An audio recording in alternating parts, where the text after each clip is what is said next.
Oh, big deep breath.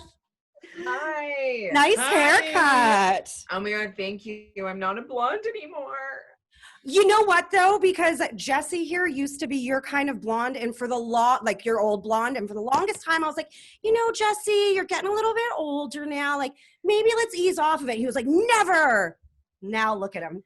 I like it better. Really, blondes really do have more fun. That's what they say. So.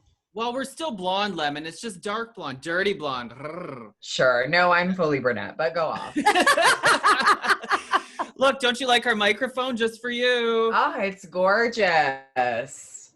So let me tell everyone who we're talking to, if you don't know by the hair, the lemons, and the voice. Lemon brought the zest to the first season of Canada's Drag Race. Originally from Toronto, Lemon lives in New York City and was chosen by RuPaul's Drag Race winner Sasha Velour to be one of the models in her New York Fashion Week collaboration with Opening Ceremony. Ooh la la. And now Lemon wants to bring the NYC Drag Scene influence to Canada and let the world know she's not only that bitch, she's that Canadian bitch, Lemon. Yes! Hi, that's me. Okay, so Jenna and I are secretly fangirling right now because we're not just saying this. You were our favorite the whole season, and I know it's not over yet, but who cares about who's left? We got our money on you to win this whole thing. Thank you. I mean, who knows? Maybe I still will. Well, I think you won over a lot of fans' hearts, though. You were incredible. The moment I absolutely felt, and I don't get starstruck very often, but right now I'm a little shiny because I went to school in Alabama, and the way that you did the pageant challenge, I was sitting there the whole time watching. I'm like, why has no one else done this? Why is no one else taking this approach? But the Southern Belle, you actually made me forget that I was watching the Canadian version because I was like, oh, she must have grown up in the South. I love pageants. I've been doing pageants my whole life. I love them so much. And the walk with the hands out, the pageant hands, and oh, it just, I watch a lot of pageants. I love pageants. I've always enjoyed like Miss Congeniality and those kinds of, comedy versions of real pageants. And Toddlers and Tiaras was my favorite show. And so as soon as they said it's a pageant, I was like, oh, well, this is my fucking week, then let's go. Yeah, you embraced like the good Honey Boo Boo. With and the bad. Exactly. But even when they were giving the judges critiques and stuff, you stayed in character, you had your arms out. Like none of the other girls did that. And that is what made me fall in love with you, is that your attention to detail is like no one else has it. Even in the workroom, even in your confessionals, you always had a little lemon here, a little yellow there, and it did not go unnoticed. So branding 101. And where does that discipline come from?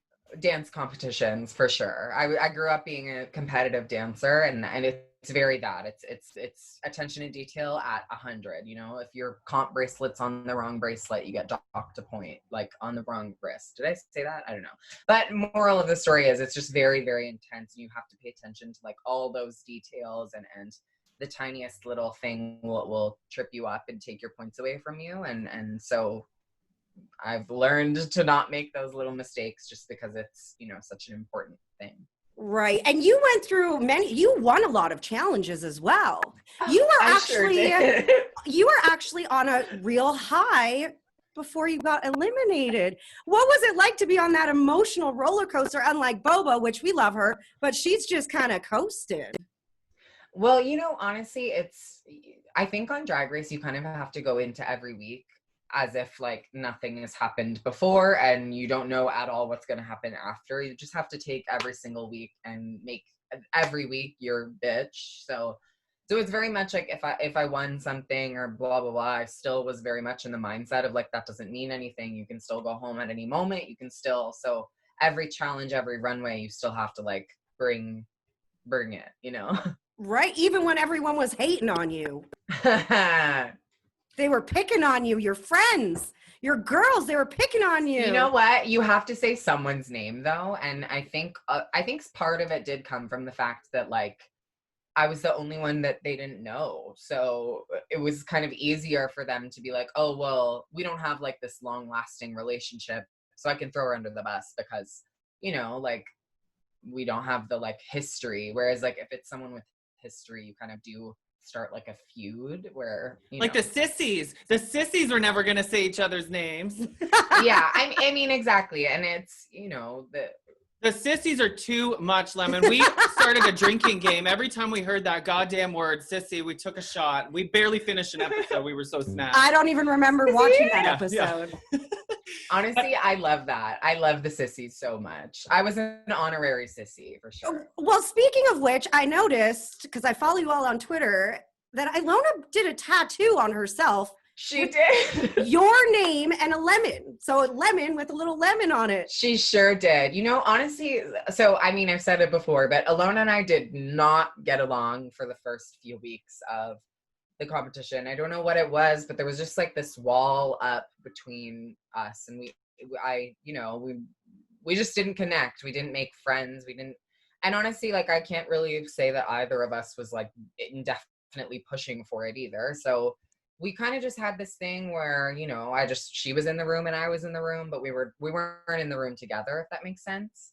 And then it was that fight, and we were sitting in that untucked room, and she said, "Oh, well, you're everything I want to be. I'm jealous of you." And I was like, "But Ilona, like, I'm jealous of you." I'm like, "Your costumes are flawless. Your makeup is perfect." I'm like, "I want to do what you do." So we both are like that, and I think that it took us both like breaking down that wall and saying to each other like, "Oh, well, just because I thought this doesn't mean it's true." And really getting to know each other deeper than being in the room together was what really made us friends. And I think we both opened each other's minds up a little bit in terms of like not judging a book by its drag.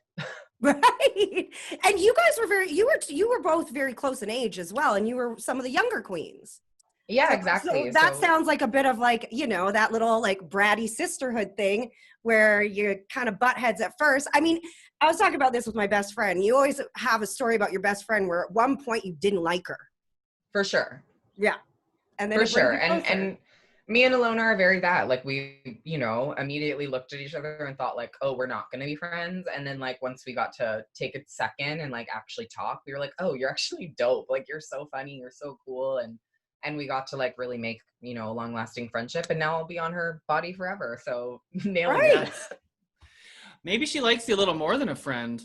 Hopefully, honestly. Well, it's funny. A lot of gay male relationships start that way. Who's that new bitch at the office? And then you end up being best friends, right? So it's kind of that. Sure. But speaking of jealousy, do you think there's a little bit of that from the other girls? And I know nobody likes to go to jealousy because it sounds like an excuse or like you're conceited, but I really think you're a cut above the rest. And so maybe they were a little bit jealous, thinking, "Oh, who's this bitch from New York? You're the youngest. You're very good looking." I do think maybe there was a little jealousy.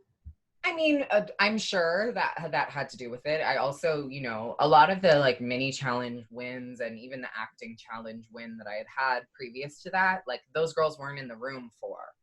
So, all they really see is me being, funny little cunty reads every now and then. But like, in the workroom, you're not pushing yourself to be like the best in a competition. So they don't really get to see that side. And then all of a sudden I win, and then I win again, and then I win again. And they were probably just like, "What is she doing in there? Like, that's earning her all this win." Like, so on top of probably being jealous, they don't know my drag really from that moment. You don't get to see everything. Even watching back now, I'm like, "Oh my God, she's hilarious." Or like, "Oh wow, like that was so funny in this mini challenge," because we don't get to, always see everything. And so I guess that has to do with it, but I also think it was partially like I was winning a lot and they were like, "Get her the fuck out of here."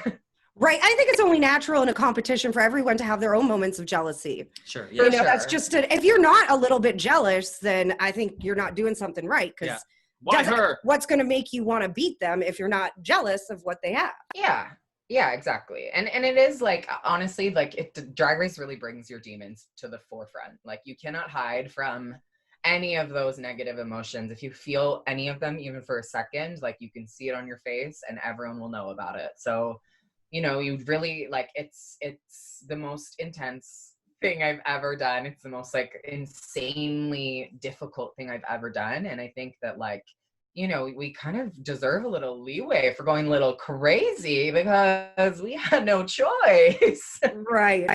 No, I've loved this season. Like, I think it's incredible. I think any Drag Race fan needs to watch the Canadian version. But one thing that I've noticed is that a lot of you are outspoken against any hate directed towards any other queen, regardless of what goes on.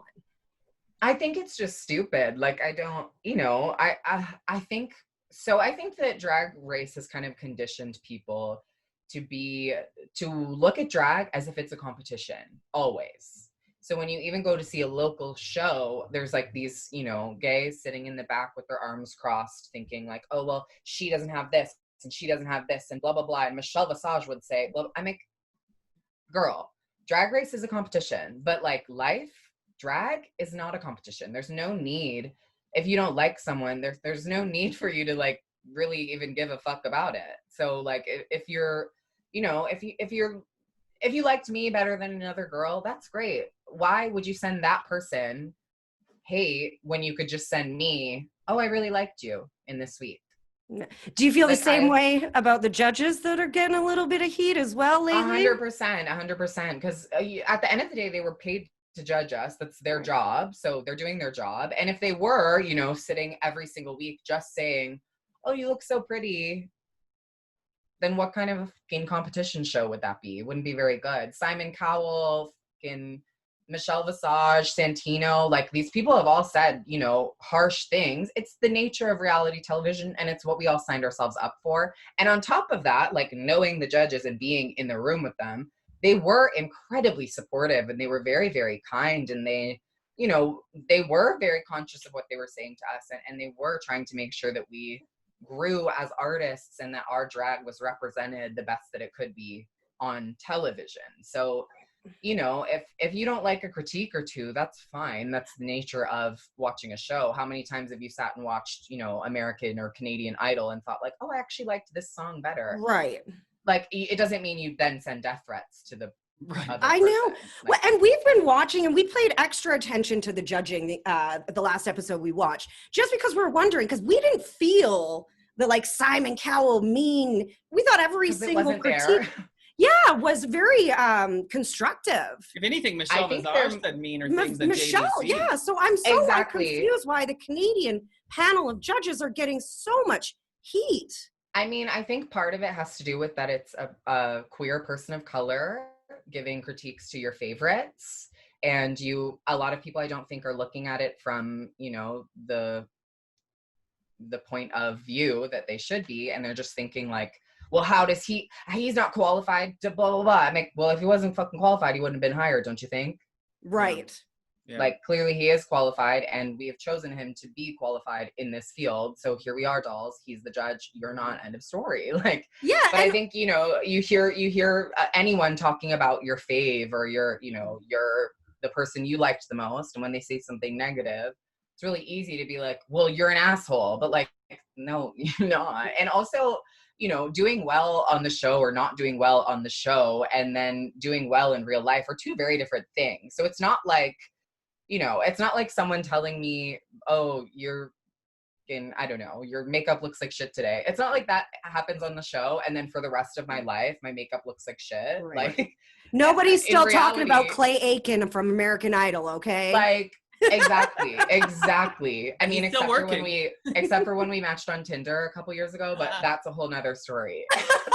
We have time for it, Lemon. We have time for it. I mean, that was the end of the story. I was like, Oh, okay. Clay Aiken, and then we never talked. Well, I do want to ask about your dating life, but I'm glad you pointed out that drag is not a competition in the real world, because I feel like gay culture is so competitive and so judgy that sometimes people do get caught up in losing sight that it's an art, like stand-up comedy. You don't always like every comedian, you know, but it's art. So thanks for reminding everyone of that.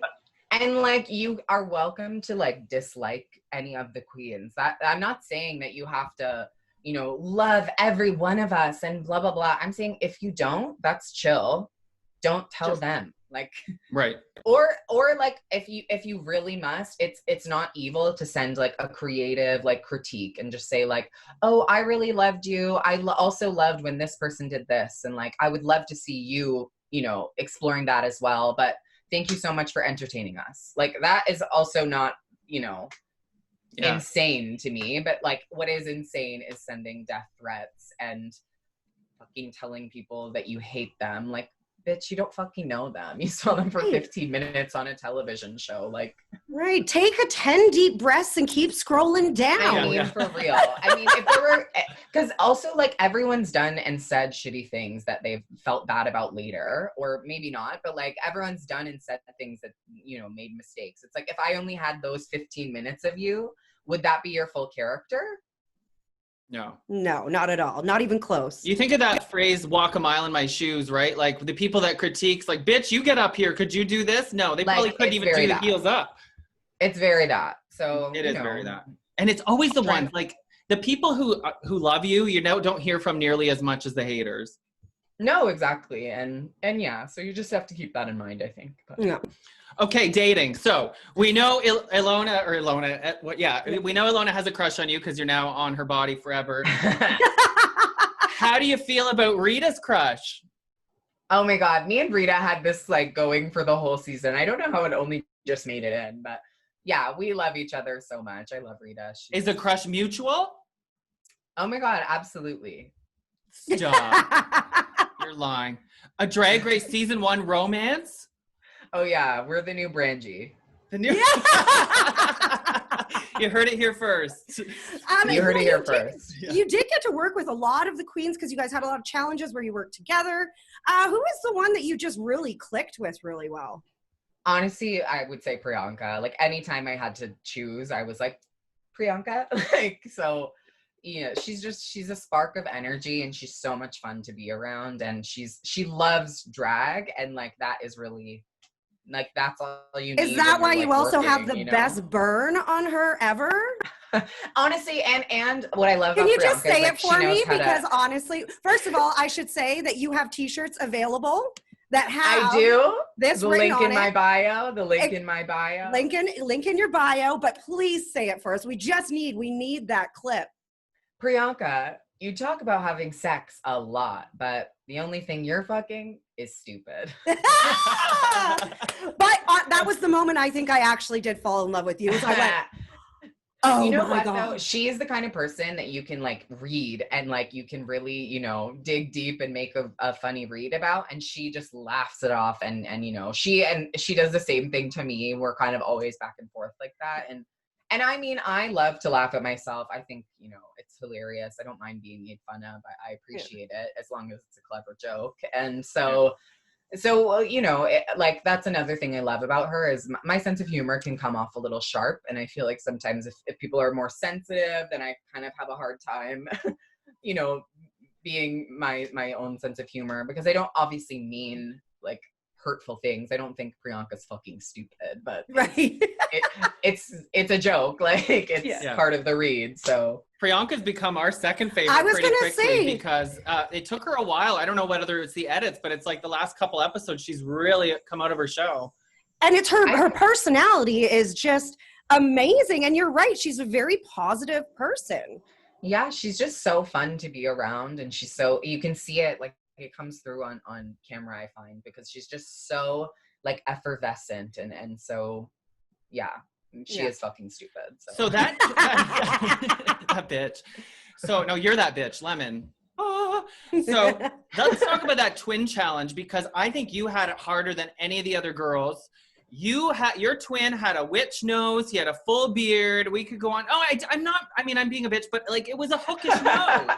It wasn't the most perfect little nose. He had a masculine nose. Okay, whatever. We definitely had different features, but I had so much fun working with Lime. She's an angel, and we like learned a lot from each other. And I thought she looked stunning. She did by the end, but my point is, you had the longest distance to travel, I think, with yours. So you did a really good job. Thank you. She did have a full beard. She had more body hair than I can physically grow on her arm. So like it was very, you know, I was like handed her a razor and was like, I'll see you tomorrow and you'll be fresh as a baby. Like, and so yeah, it was, you know, rather. It was a very touching challenge. I was a puddle. It really was. I was a puddle. I was crying. It was such an incredible challenge. And, you know, that's something that happens in all the drag races. It gets to that point. But if I was to be in the competition, I would hope to make it that far, because that's the moment you actually get to not only make a difference in you and the other queens' lives, but a whole other group of people that you've never met before.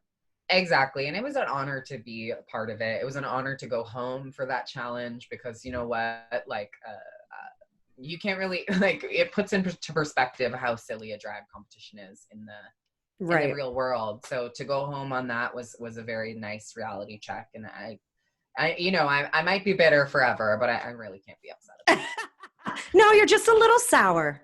Yeah, exactly. It's nothing, a little sugar and a shot of vodka will help with. Exactly. So what we're talking about is because all the people you were matched up with for the Twin Challenge were from the Rainbow Railroad, which if you didn't watch that episode, why are you listening to this? But we won't complain. But yeah, so they were all people that had been refugees from other anti-LGBTQ LMNOP countries that had come over to Canada. Right. So really cool, really cool. And they'd never done drag before. That was what I thought was so cool. Never done drag, never walked in heels, never even, you know, honestly, a lot of them had never even really felt comfortable, like, being visibly queer. And, you know, there was some really special moments about being able to, like, hold hands with your partner and just how much that meant to them, and how, like, honestly, how overlooked that is for people like us who are so privileged to be from Canada and to be, you know, so visibly queer. So it was a beautiful time.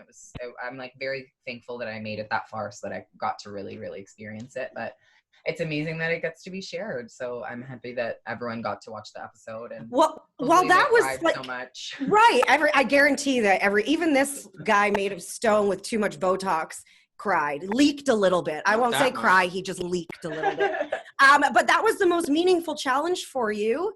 What was the most fun challenge, and which one was your most difficult one that you're glad it's over and never want to do again?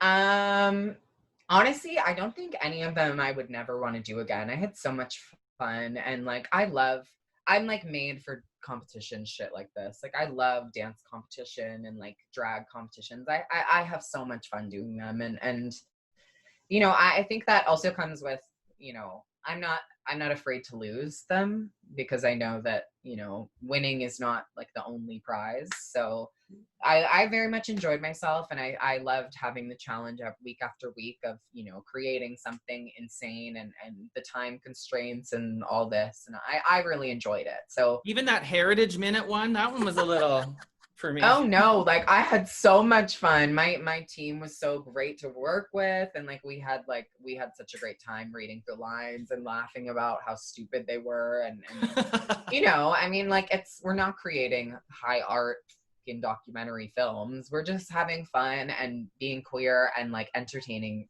people, and that's what I love to do. So I wouldn't say anything was like so hard I'd never want to do it again. I will say writing the lawyer challenge with Priyanka, that was really difficult just because it was so much work, and like you start with nothing and have to create like a whole commercial, and the time constraints are just crazy. So that one was probably the hardest, but I think the most fun would be the pageant. Course, yeah. I you know what? We could tell watching that you were having so much fun doing it. It's completely contagious. But you know what? Now Jenna loved the lawyer challenge so much. I do. When I call her, she answers the phone. Hello, I splitty my kitty. Have you ever gotten so litty? You've splitty, you kitty. There you go. Oh, I just can't. Oh. You know, on your episode, though, the real person that should have been voted off was not you. It should have been Brooklyn Heights orange wig. The hell was that? What was that wig? I thought she was so good in the movie Leprechaun starring Jenna. Exactly. So. We couldn't believe it, that wig. Oh, my God. She's going to listen to this and DM me like, you bitch. Well, tell her. Call us. We'll talk about it. You should come on. Tell her to do this. Defend it herself. But here, now I'm being one of those trolls who would never wear a wig, but I'm going to criticize. Oh, well. I still love her. What's coming up for you next? You're not in New York now, are you? No, I'm in Toronto. I'm with my family right now, just outside of Toronto, and I'm loving it. I'm very happy to be home. It's very nice to be with my family. I moved away when I was 19 also, like on my 19th birthday. So what was that, last year? Well, tomorrow's my 25th birthday. So Hey.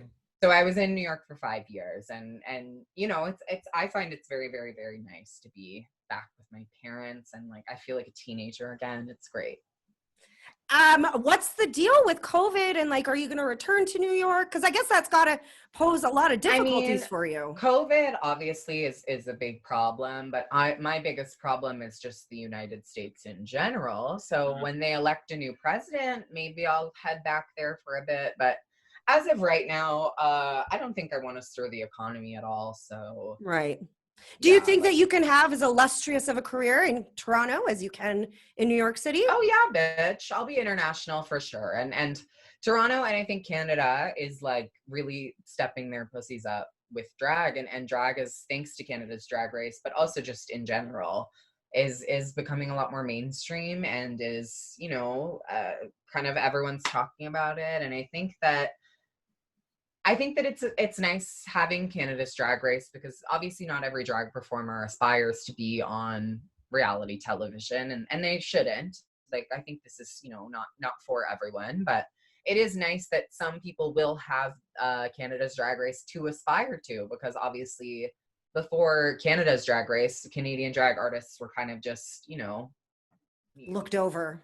yeah, exactly. And now they have their own platform, and they can really aspire to be, you know, drag race polished, which, you know, again, is not like the end all be all of drag for sure. And there's lots of ways drag performers can make themselves mainstream, and you know, be incredible at what they do. But it is nice to have kind of this, you know, format for Canadians as well. But now, do you find that you've achieved this new level of platform, I guess, after being on Canada's Drag Race, that people are asking you what tips you have for people who are just starting out and things like that, and you probably want to say, "Stay home, bitch, because I'm not done." No. I don't feel threatened by anyone ever. So Good. like I'm not, you know, I think every single person has something very special to share. And I think especially if you're a drag performer, you really, really have to find like your own voice and your own kind of thing. And I think, like, you know, me and Jimbo both do the most opposite things in the world, and our fan bases still overlap. Right. But you know, that's amazing, and that's wonderful. But I can't be threatened by Jimbo, and Jimbo can't be threatened by me, because we don't even play the same sport in theory, you know? And we can both have, you know, illustrious, fantastic careers, because we both are just expressing our own personal identities. And that's what I think drag is. It's just like an expression of your like deeper inner queer self that just needs to like come to the, I used to say lemon had to happen so that I would shut the fuck up. Like that. Maybe I should develop a drag persona as well. Honestly, I recommend it for everyone. I feel like it's like your inner soul just needs to like have a visual, I think. And I was always so like crazy with how I dressed, and I was always, you know, trying to show, I don't know, like trying to express something. And I always just felt like, you know, I had to be this and I had to be this. And then Lemon was born, and now all of a sudden, like, you know, the real me can also like take a chill and be like, okay, I don't need to be like on level 10 all the time, because that's not me either. Like I am, you know, everyone has duality and has like more than one side to them. So it's nice that I'm able to like really express my like feminine, very extravagant, very over the top self. And then I also can, you know, take a backseat and just chill and be myself. Sorry, was it true? And I because we drink a lot of wine when we watch the show. So as you should. Is it true that you've only been doing drag for 2 years? Yes, it is true. But I mean, I've been a performer my whole life. So. Right. But for young drag queens out there that want to end up on Canada's Drag Race, who are only like a year or two into it. I mean, we've interviewed some of them, like, I'm not ready. But sometimes you just have to jump in. Do you have any advice for them?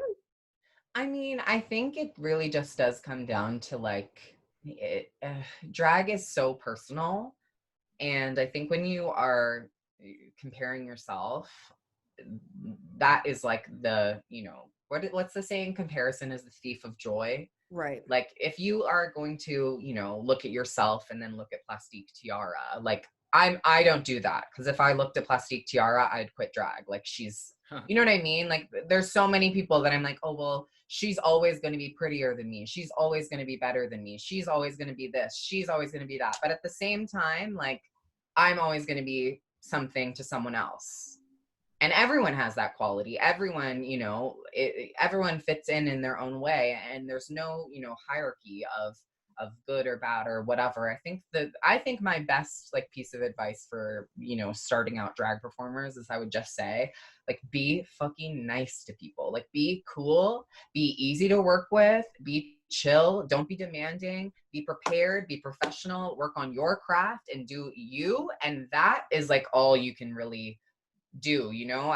You can't say like, oh, make sure you have this, this, and this, because it's the same. Like, every drag performer is so different, and like everything works differently for every person. So nothing that works for me is going to work for everyone else or whatever. So you just kind of have to, like, the most important thing is, like, if people like you and they want to spend time with you and they want to get to know you because you're cool and you're nice to people backstage, you'll get booked 100 times over.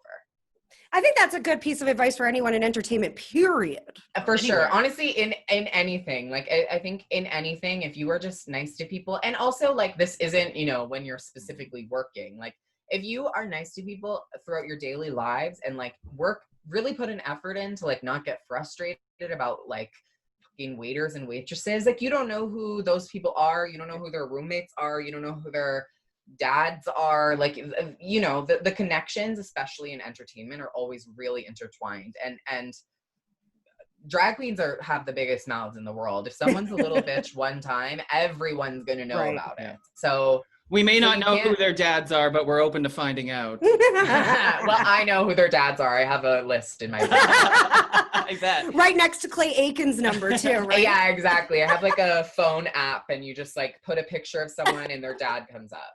I bet your phone is blowing up, because we chatted with Boa and she's like, I can't keep up with all the people that want to F me now. So I imagine it's similar for you.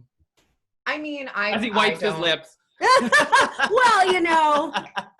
I mean, I'm not like, I don't particularly enjoy like the hookup culture or anything like that. I have nothing against it, and I think every person needs to express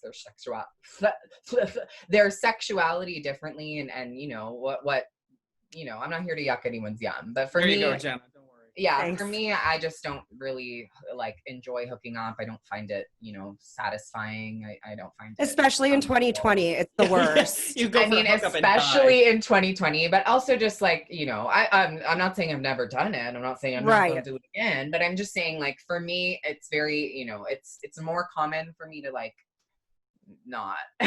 So there hasn't been any like super fans that have sent you like, you know, or asked for like a lock of your hair or something?